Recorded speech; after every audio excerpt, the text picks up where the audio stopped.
Salam super duper luar biasa, sahabat saya My Life is My Blessing. Apa kabar? Nah, kali ini kita masih membahas tentang Take It Action, dan ini adalah pembahasan yang part ketiga tentang Take It Action.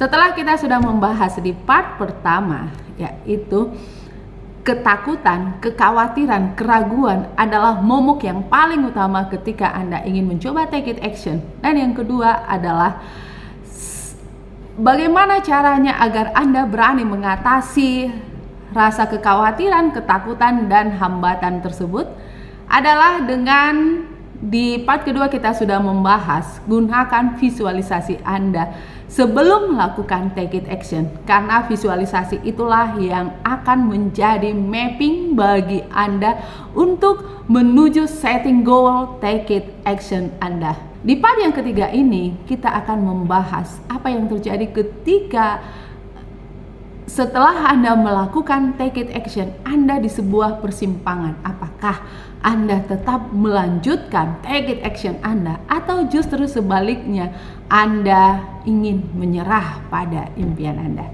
Ini adalah topik yang sangat luar biasa yang akan kita bahas di part ketiga.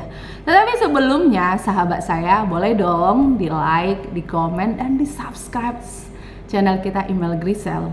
Channel ini adalah sebuah channel yang membahas tentang motivasi diri, pengembangan spiritual, dan juga bisnis. Nah, nanti akan kita kupas satu persatu. Oke?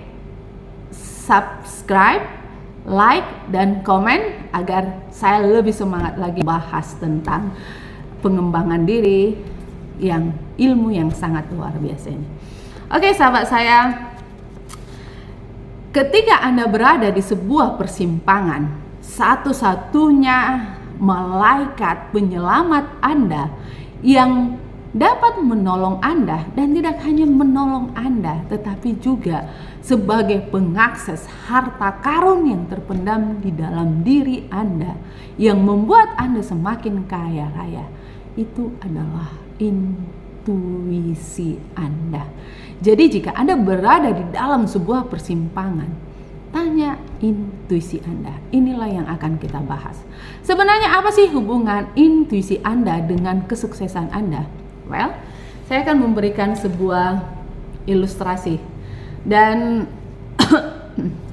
ilustrasi ini adalah berdasarkan the real story, ilustrasi yang membuat intuisi Anda yang dapat menjadi sebagai malaikat penyelamat Anda, dan intuisi Anda adalah sebagai pengakses harta karun yang terpendam di dalam diri Anda. Ini adalah sebuah real story dari seorang perempuan lajang, perempuan cantik yang tinggal di sebuah apartemen di kota New York City. Nah, perempuan ini anggap saja namanya adalah si Emil. Dan Emil ini di apartemennya, dia tidak sengaja berkenalan dengan seorang cowok yang sangat ganteng sekali. Sudah ganteng, ramah, wow, dan berkarisma sekali. Dan di tangga apartemennya, dia disapa oleh seorang cowok yang ganteng tersebut. Anggap namanya adalah si Hans. Dan si Hans dengan sangat ramah menyapa si Emil. Halo, hi, beautiful girl, how are you? Itu adalah sebuah contoh bahasa basi yang diungkapkan, yang dilontarkan si Hans. Dan si Emil pun dengan sangat semangat menyapanya. Wow, ini adalah cowok ganteng. Waduh, sudah ganteng, berkarisma, ramah lagi. Waduh, ini idaman banget. Nah, itu adalah hal yang natural, hal yang alami diungkapkan oleh si Emil. Dan singkat cerita, gayung pun bersambut. Si Emil menyapa sapaan si Hans ini, dan mereka pun melanjutkan intensitas komunikasi, baik melalui WA, baik melalui telepon. Dan singkat cerita, si Emilia ini menyukai karakter si Hans yang sangat ramah. Nah, di suatu hari si Hans ini mengajak si Emil ini untuk dinner di apartemennya. Sontak Seharusnya ketika perempuan yang sangat mengidolakan pria ganteng yang bisa dibilang yang cowok idamannya, ketika ada ajakan makan malam, itu pasti akan membuat sebuah greget rasanya, bukan? Aduh, senang banget. Tetapi tidak dengan demikian dengan si Emil. Justru sebaliknya, ketika si Hans mengajaknya untuk dinner di apartemennya, yang seharusnya itu adalah sebuah perasaan yang begitu luar biasa, tiba-tiba dia kok apa ya, hati saya kok gimana ya, hati saya kok tidak tenang gitu. Intuisinya mengatakan jangan ikutin gitu. Singkat cerita, si Hans ini dengan sangat sabar masih mengajak si Emilia ini untuk mau dong dinner, mau dong makan malam bersama saya. Dan ternyata apa yang dikatakan si Emil? Nanti deh saya pikir-pikir dulu. Gimana ya? Saya masih banyak pekerjaan. Gimana ya? Ada saudara saya yang harus datang saat ini. Jadi saya harus menyambut dia. Itu adalah sebuah alibi si Emilia untuk bisa menolak ajakan si Hans. Dan si Emilia aja sendiri merasa canggung. Ada apa dengan diri saya? Kenapa saya begitu semangat menjalin relationship dengan si Hans, tetapi ketika si Hans mengajak saya untuk makan malam, untuk dinner di apartemennya, saya justru menolaknya. Intuisi saya dengan begitu kerasnya mengatakan jangan. Dan syukurnya Emil lebih mengikuti intuisinya. Dia nggak tahu ada apa sebenarnya di balik intuisinya. Kenapa intuisinya selalu begitu tertrigger untuk mengatakan tidak, no, kamu nggak boleh makan malam di apartemennya. Dan pada akhirnya Emil mengikuti intuisinya, dan pada akhirnya Emil pun memutuskan kontak dengan si Hans karena dia nggak mau ada apa-apa dengan si Hans, dan pada akhirnya dia pun nggak mau terjadi komunikasi intens yang dia capek sendiri membuat 1001 alasan ketika si Hans mengajaknya makan malam atau dinner di apartemennya. Nah, tidak lama kemudian, setelah Emilia memutus lost contact dengan si Hans, dan ternyata ada sebuah berita yang sangat membuat si Emilia tercengang. Berita apa itu? Dan ternyata di apartemen si Emilia itu, di salah satu kamar di apartemen itu sudah ada police line, dan Emilia pun terkejut. Ada apa sih?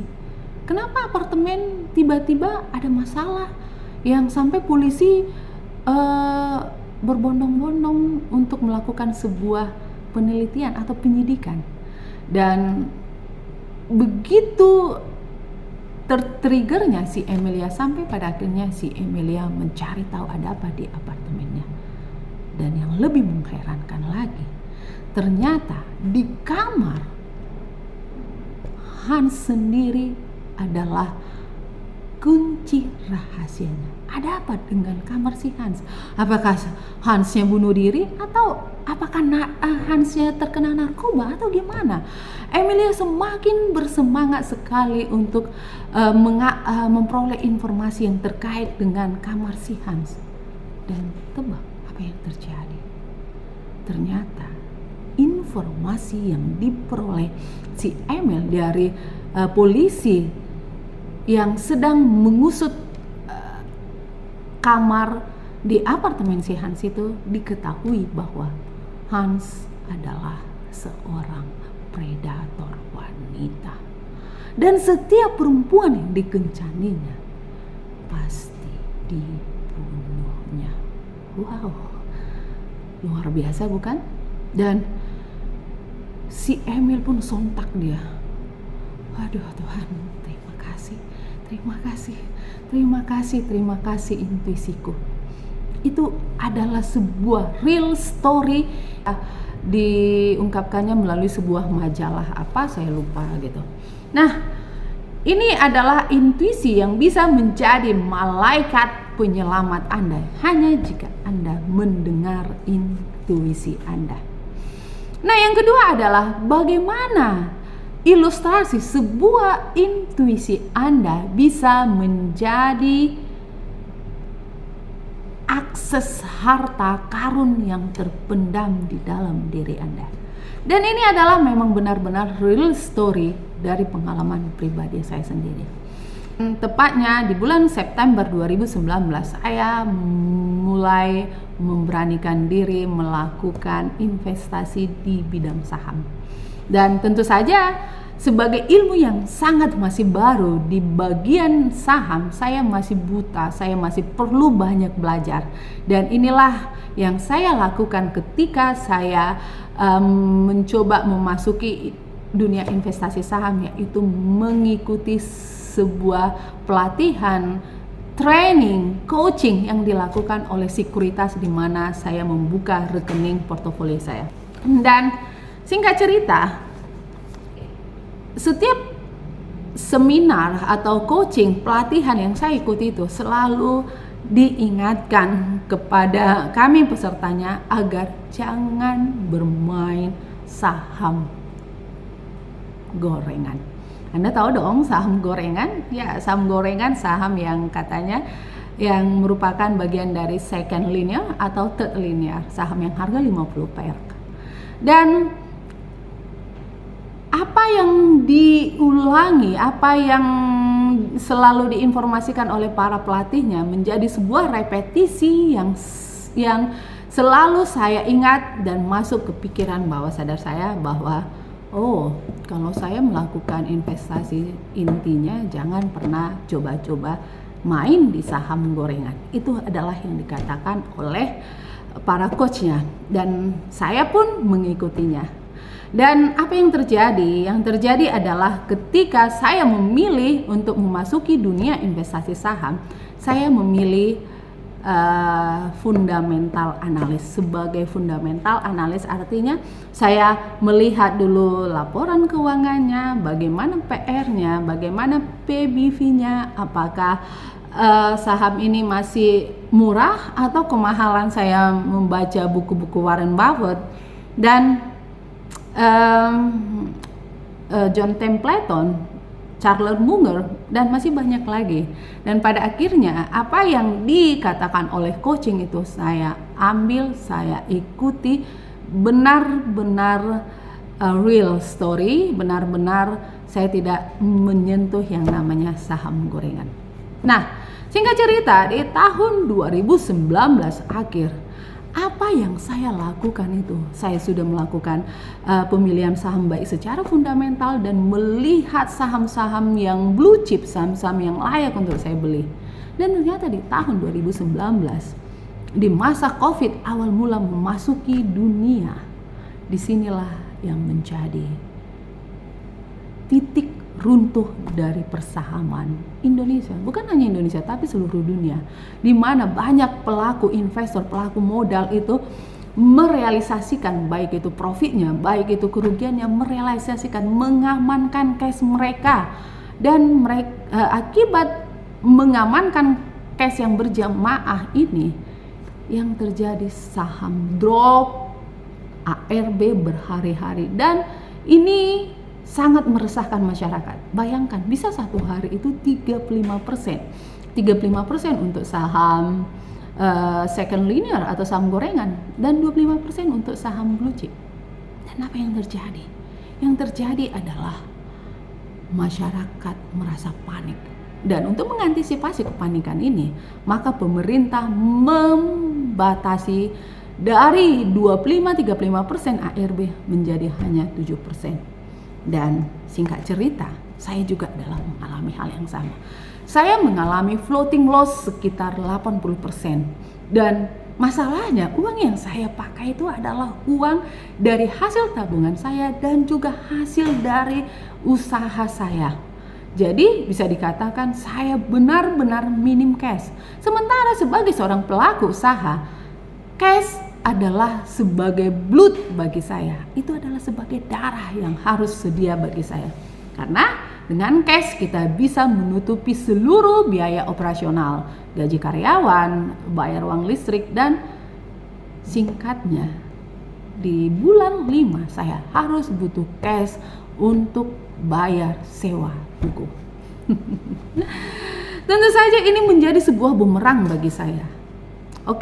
Saya masih ada cash untuk setiap transaksi, masih bisa menghandle masalah biaya operasional. Tetapi Anda tahu bukan, ketika terjadi COVID yang paling berdampak besar terhadap COVID ini adalah mereka sebagai pelaku usaha, baik itu pelaku usaha jasa ataupun pelaku usaha industri aktif ataupun tidak aktif, itu sangat berdampak sekali. Termasuk saya, usaha saya mengalami dampak yang sangat luar biasa.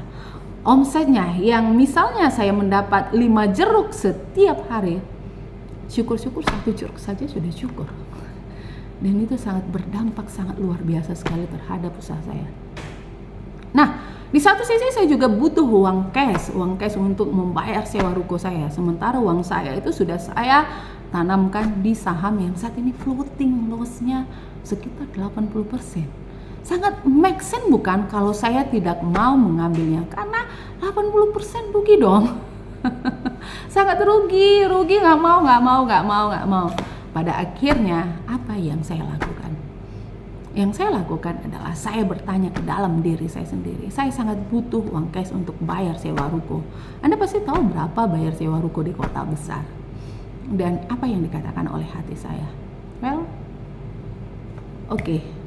Saatnya Anda melakukannya. Saatnya Anda take action. Saat itu intuisi saya menyarankan saya mengambil saham gorengan. Wow. Saham gorengan, saham yang notabene itu saham yang sangat saya hindari. Notabene itu saham yang benar-benar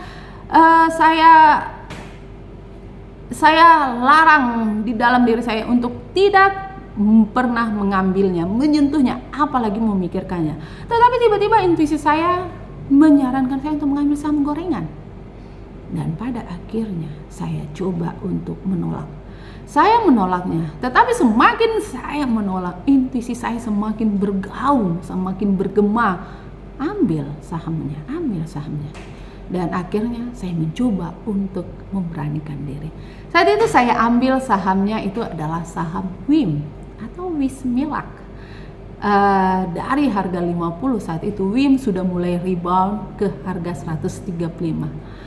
Jeleknya lagi, buruknya lagi, justru saya memilih mengambil WIM di harga 135 di posisi pucuk. Dengan harapan saham ini pasti akan naik dan terima kasih, saya pasti bisa mendapatkannya. Itu adalah sebuah visualisasi yang saya buat. Tetapi kenyataannya bagaimana? Kenyataannya malah sebaliknya. Justru ketika saya mengambil WIM di harga 135, WIM-nya ARB berhari-hari. Niat hati saya mau untung, malah floating loss. Saya justru menambah floating loss saya di apa yang sudah saya buat sebelumnya. Tetapi apa yang terjadi ketika saya dalam kekhawatiran, dalam ketakutan, keraguan? Justru intuisi saya yang menenangkan saya. Tenang, it's okay, nggak apa-apa. Kamu tahan aja. Nanti kamu average down, atau kalau naik sedikit nanti kamu average up. Itu adalah apa yang dikatakan oleh intuisi saya. Dan tebak, akhirnya saya forget it, saya lupakan, dan pada akhirnya saya fokus kepada usaha saya. Dan singkat cerita, intuisi saya lah, saya mengikuti intuisi saya. Karena intuisi itulah yang menenangkan saya. Dan apa yang terjadi tidak lama kemudian, kalau Anda seorang pelaku saham atau pelaku investasi pemegang saham di tahun 2019, di tahun 2020, Anda pasti akan tahu harga WIM sampai menuju ke berapa.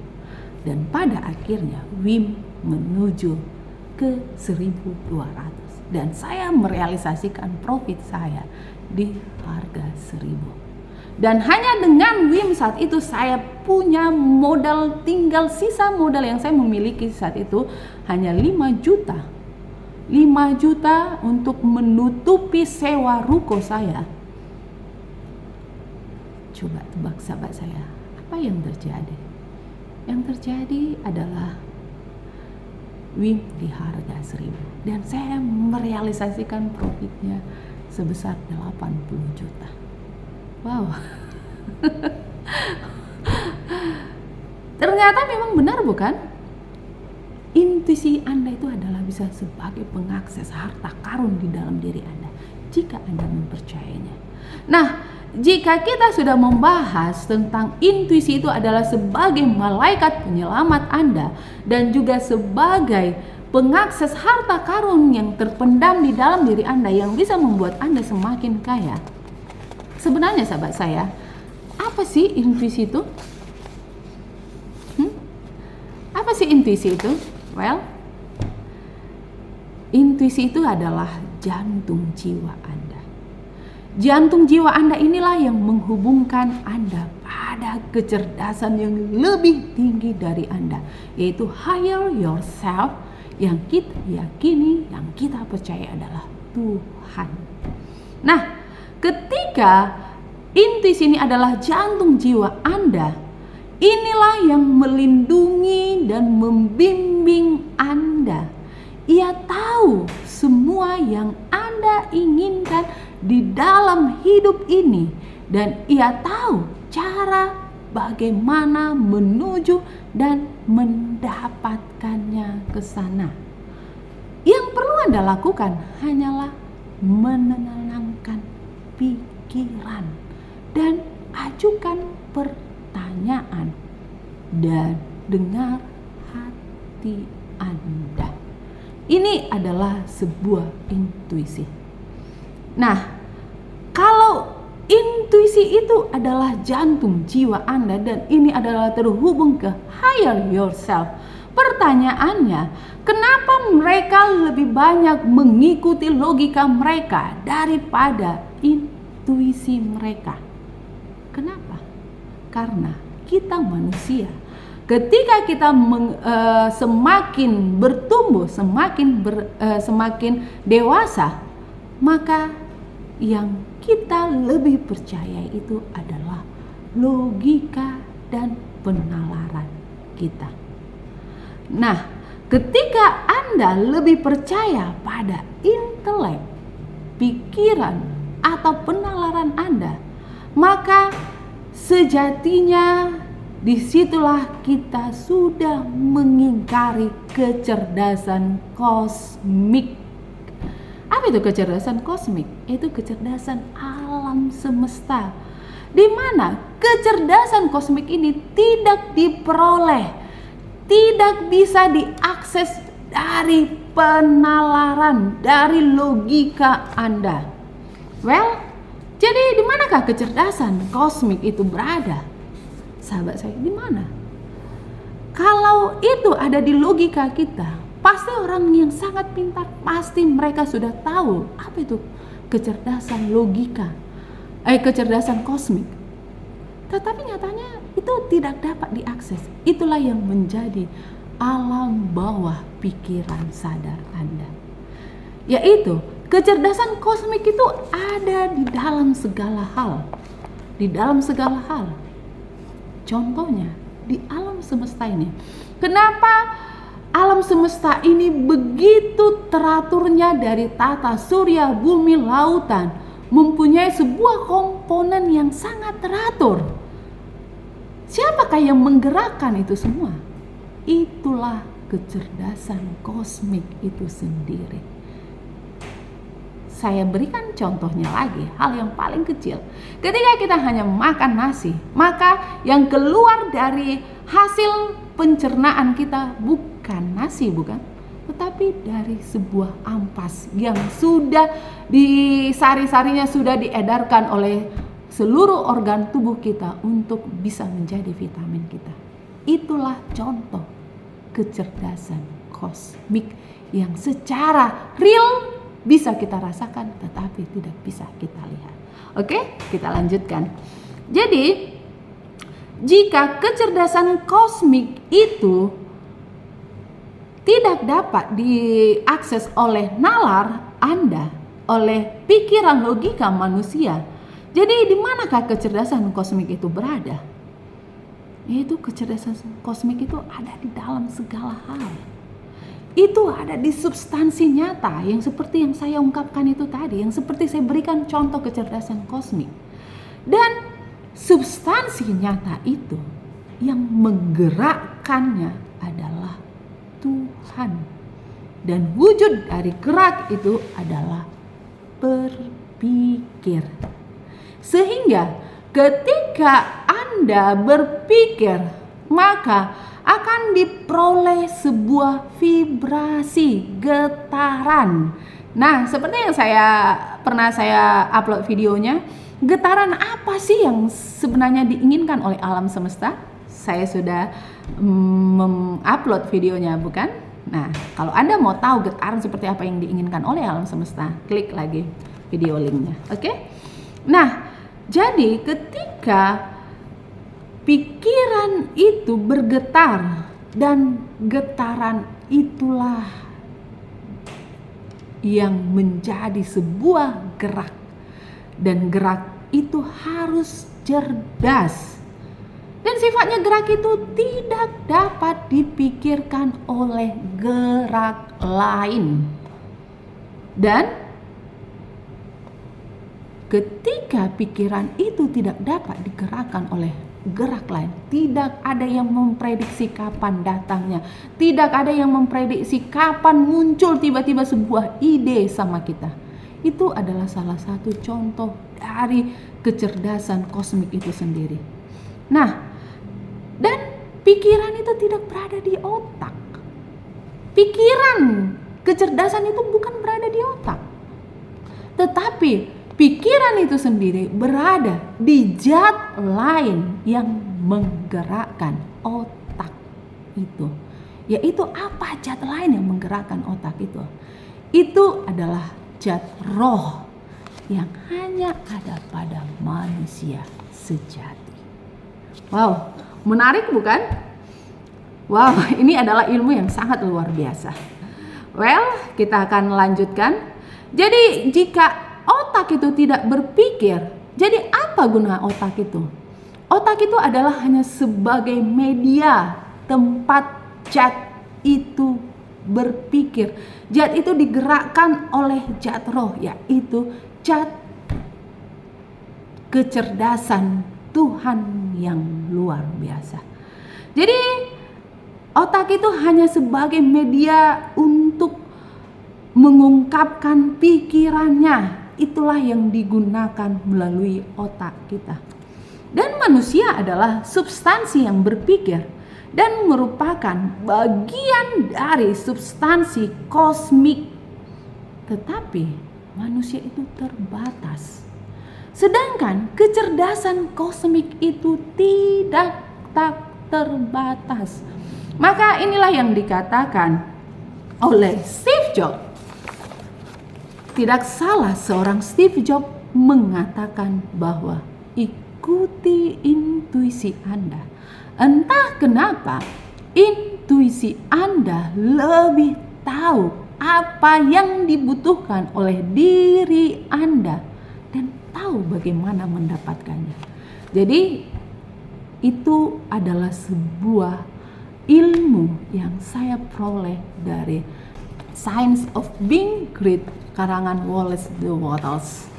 Dan ini adalah ilmu yang sangat luar biasa jika Anda bisa dan benar mengikuti intuisi Anda. Oke? Jadi bagaimana agar intuisi ini bisa Anda akses untuk mewujudkan impian Anda? Yaitu salah satunya dengan cara bermeditasi. Nah, Bermeditasi itu kenapa itu bisa menyatukan Anda dengan higher yourself?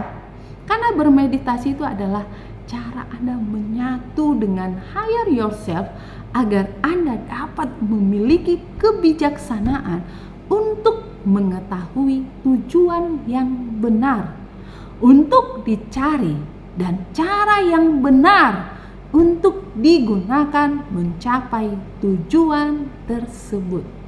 Sehingga Anda memperoleh kekuatan dan kemampuan untuk menggunakan intuisi Anda untuk mencapai kekayaan dan kesejahteraan Anda. Nah, bagaimana caranya bermeditasi agar Anda bisa menyatu dengan higher yourself, agar intuisi Anda lebih aktif di dalam diri Anda yang menuntun Anda di dalam setiap hambatan-hambatan Anda dan meyakinkan Anda bahwa jalan yang Anda tuju saat ini adalah jalan yang sangat benar. Oke, ikuti terus channel saya, Imelda Grisel, di My Life is My Blessing. Karena di video ini kita akan membahas ilmu yang sangat luar biasa, ilmu yang membuat Anda sangat sukses, dan ilmu itu ada di dalam diri Anda sendiri. Tinggal bagaimana cara Anda mengaksesnya. Oke, sahabat saya, My Life is My Blessing. My life is my blessing. Your life is your blessing. Our life is our blessing. That's why life is a full blessing. Bye-bye.